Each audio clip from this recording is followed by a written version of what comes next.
The Department of Defense has put out a cringeworthy image of Pete Hegseth, the DoD secretary, with a number of errors that makes you wonder what's going on there at DoD. You got to see this.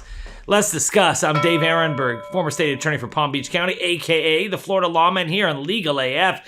Thank you for all your support and for all those subscriptions. Hit that subscribe button on the screen, and let's get this show rolling. So as far as Pete Hegseth, the embattled DoD secretary, he's had a lot of issues. The signal scandal, the issues about his drinking, and his loose lips when it comes to telling other people sensitive information who shouldn't have access to that sensitive information, family, people outside of his inner circle, maybe like a news reporter. I mean, Jeffrey Goldberg from The Atlantic. I mean, what is that about? You know, even if you are on a Signal chat that someone else wrongly invited someone, why are you putting the most sensitive attack plans on Signal? But that's not what I'm talking about here. This is the DoD's latest attempt to refute the bad imagery of Pete Hegseth. Their attempt to refute the attacks on his character, and they're going to show him in a position of strength. So here is the image they put out.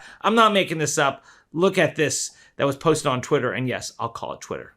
So this came from the DoD Rapid Response Team, an official account for the Department of Defense on Twitter. 100% operational control. It shows a really stern-jawed Pete Hegseth looking tough, and he is putting the kibosh on drugs, people coming across the border, except there are a few problems here. Number one, why does he only have 4 fingers?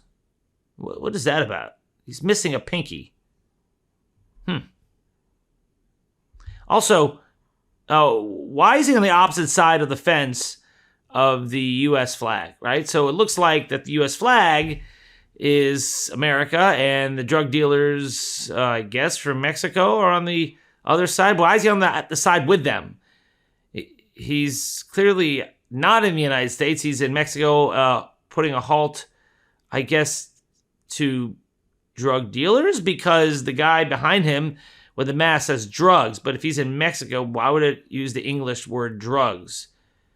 And is that a metaphor for drugs, or is that a person selling drugs, or is that an ATF, FBI, ICE agent, all the above, who are trying to fight drugs? I don't know. And also, what about that American flag there? Where are all the stars? Was it like 41 stars on that flag? And have you ever seen an American flag where the bottom is a bar of white? Like, it's supposed to be red on top and then red on the bottom. I've never seen an American flag that's white on the bottom. So among other issues for Hegseth is that his department is not historically accurate.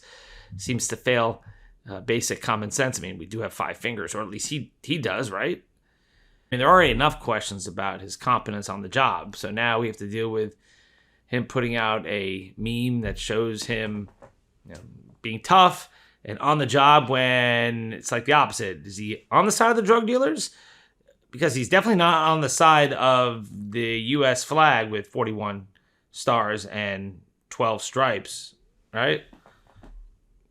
12 stripes, 41 stars, 4 fingers. Okay. It does reflect Hegseth's management style. I mean, that's what led to a recent story in Business Insider that asked the question, why are Pentagon officials suddenly dropping like flies? Leaks, power, and irrelevance.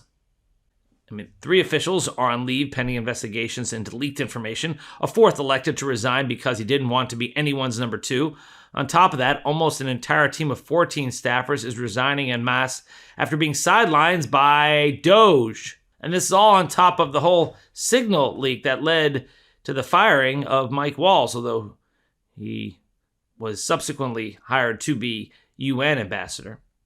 According to Business Insider, and then on top of all this, the Defense Digital Service staff, the team in charge of the Pentagon's technology department, has almost entirely elected to resign over the next month. Politico reported the issue behind the departures is forced irrelevance. Quote, either we die quickly or we die slowly, Jennifer Hay, the group's director, told Politico.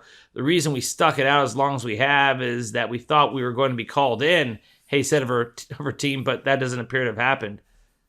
And that is happening at the DOJ that has been done with alacrity is Secretary Hegseth's new makeup studio. According to CBS News, Defense Secretary Pete Hegseth recently ordered modifications to a room next to the Pentagon press briefing room to retrofit it with a makeup studio that can be used to prepare for television appearances, multiple sources told CBS News. The price tag for the project was several $1,000s. Well, so much for Doge, right? Hegseth, however, is doing his own makeup ahead of TV appearances, not paying for a makeup artist, a defense official told CBS News. The suggestion for improving the space came from Tammy Radaba, the deputy assistant to the Secretary for Strategic Engagement and a former producer for Fox News and for CBS News, according to multiple sources. The chief Pentagon spokesman, Sean Parnell, and the defense secretary's wife, Jennifer Hegseth, also a former Fox producer, expressed their approval for the upgrade before it was undertaken, one of the sources said. The Defense Department spokesperson said the green room will be available to senior leaders and VIPs prior to press engagements. So we got to make sure our military is not woke because the Chinese, the Russians, they're just running circles around us. So let's start a new makeup room. We'll have a new makeup studio right there at the Pentagon. That'll make sure our military is not woke. Yes, ban the transgender soldiers, and instead we'll have a makeup room for the top brass VIPs. Everyone could look well coiffed as they go on Fox News. So make it make sense. So that's the latest coming from the Pentagon. And Pete Hegseth, Secretary of Defense for now. He has survived the first purge in the administration. That was Mike Waltz. So he's the one who went down for the signal scandal. Hegseth has survived, at least for the time being. But we'll keep following it here on Legal AF. I'm Dave Ehrenberg, former state attorney for Palm Beach County, a.k.a. the Florida Lawman. If you like this video, please like, subscribe, share with a friend, leave a comment below. Thank you for all your support, and I'll see you next time. In collaboration with the Midas Touch Network, we just launched the Legal AF YouTube channel. Help us build this pro-democracy channel where I'll be curating the top stories at the intersection of law and politics. Go to YouTube now and free subscribe at Legal AF MTN. That's at Legal AF MTN.